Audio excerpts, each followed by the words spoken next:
Here's a video of my Stihl 009L chainsaw.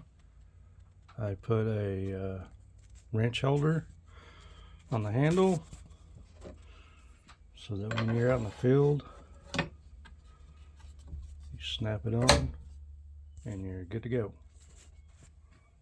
Hope this helps somebody. I think it's a 3/4 inch pipe that I used for this. Pretty simple. 2 screws screwing into the handle, and as you can see, it come out the other side. You can use bolts if you want to, but this is what I used. Waiting on a sprocket today.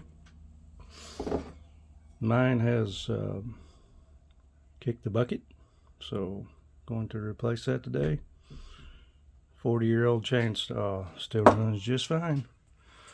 Well, I hope this helps somebody. Thanks for watching.